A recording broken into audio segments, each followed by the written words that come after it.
Folks, before we get started, follow me on Instagram and X. I'm always posting updates on there. And we just dropped the first episode of the podcast. The link to that channel is below the video. This is getting so wild. We have got some stuff here that is getting genuinely concerning. So it just broke on Alex Jones that apparently a lot of people are looking into the security guards of Charlie Kirk. I'll be honest with everyone. There are a lot of videos out there that don't make a lot of sense to me. There are a lot of videos out there that just scream conspiracy theory or I don't really know what else. But the first thing I want to point out is one of his security guards has clearly these sunglasses on that have meta or that can film. And you can see him tapping them right before he's shot. And then when he's down assisting Charlie, you see him tap them again.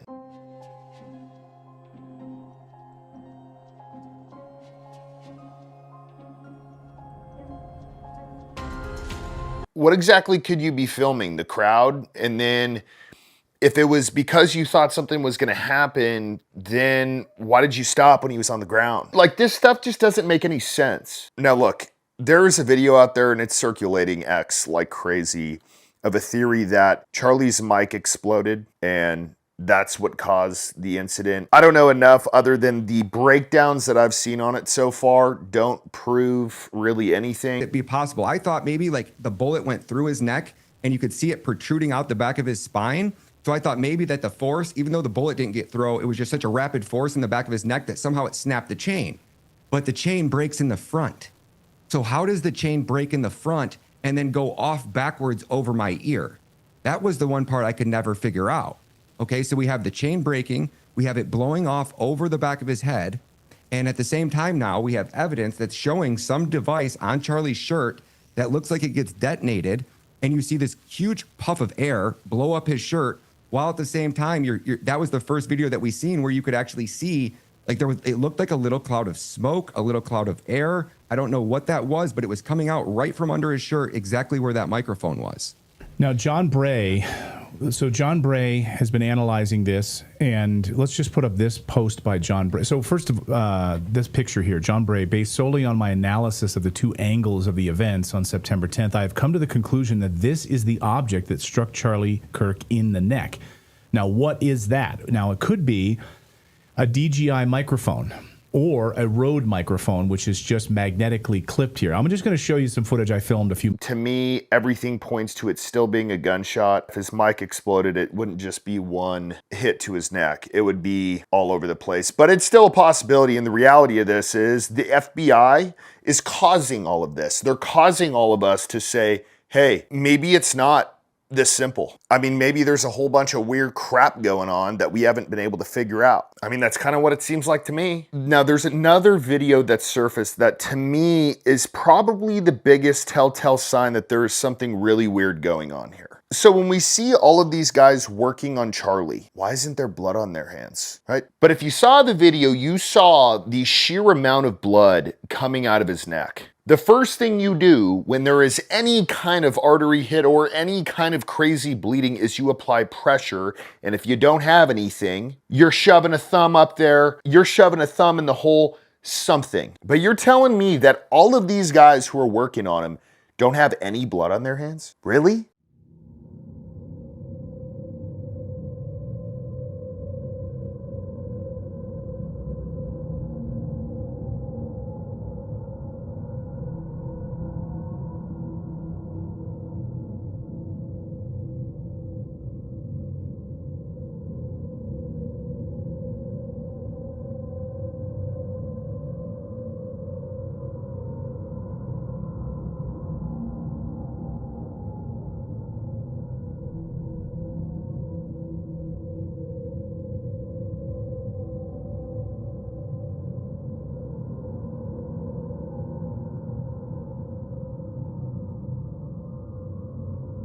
So let me break this down because this points out a ton of things, okay? I don't know if the security is involved, but I can tell you right now, they did not follow procedure at all. Because if you look at this video, no one is applying pressure to his neck. They are more concerned with handing stuff off to each other. Now, there are a lot of people out there who have said the lavalier mic was a gun, or it was an explosive device and the guy in the crowd who was doing this set it off, and then somehow all of these guys were passing it around or handing it off or whatever. For me, I don't know if that's true or not. It could be, because once again, the FBI is just not telling us what's going on and they decide to just continue to BS us or whatever. But for me, the more important thing is if something like this happens, like we said, your first obligation is to control the bleeding. Everyone keep that in mind. We got 3 guys verified down there who are working on Charlie or down there doing something, okay? At first, it looks like the guy in the green shirt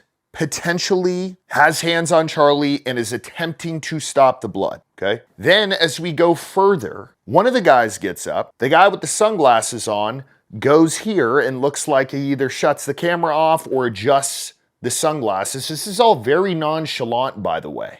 And then the guy who looks like he is actually applying pressure grabs something and hands it off to the guy in the black. So at this point, there is nobody applying pressure other than potentially this dude in the black with one hand, which if it's bleeding that bad, you want both hands. So once again, are they involved? I don't know. Does it look like they were applying pressure? I mean, unless there's an invisible guy down there or one dude thinks that one hand is good enough for something like that, okay?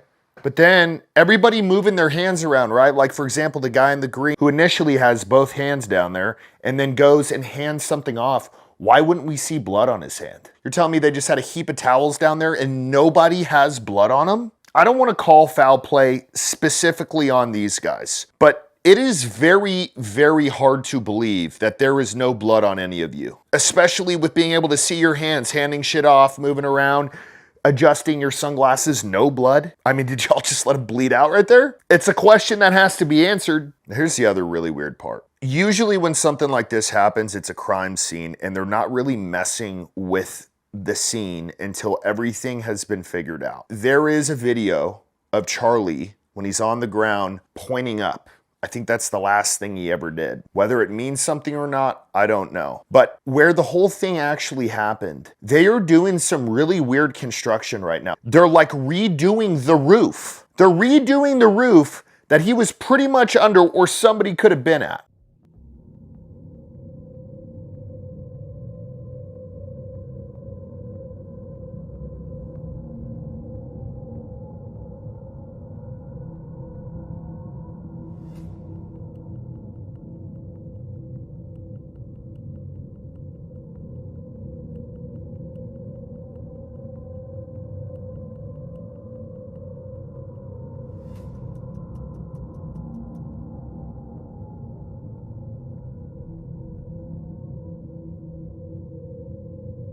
Now, if all of this isn't weird enough, supposedly Tyler Robinson went to a Dairy Queen 15 minutes away after he apparently just shot somebody. He went to Dairy Queen instead of skipping town, went and got whatever the hell you get at Dairy Queen, and he's seen there. Now, that Dairy Queen is closing its doors. Is that a coincidence? The Dairy Queen sign, interestingly enough, looks like it's been totally taken apart. Got cleaning mop buckets everywhere and so forth. And it's right across, by the way, from Brigham Young University, right across from the stadium, right? So my point is, there's the football stadium. There's cameras all over here. The FBI should be able to easily say what the path was for Robinson to get to the airport, or the Dodge Challenger. Should be flock cameras all along here. I just want the FBI to be honest with us. So here's my question. When is that picture from? Because a lot of people told me that Superman in the background had stopped playing in theaters for a while. Then we have to ask, is the video that we saw of Tyler Robinson running on the building, is that even real? So look, I've got to look this up, but Dairy Queen probably is a franchise, which means if it was like a corporate structure and they just kind of wanted to get rid of everything, maybe they shut it down. But like, for what reason? Because Tyler Robinson was in your store? That doesn't make any sense. All I got to say is this is getting really weird and really wild quick. And we need answers quick because none of this crap makes any sense. It really, really doesn't.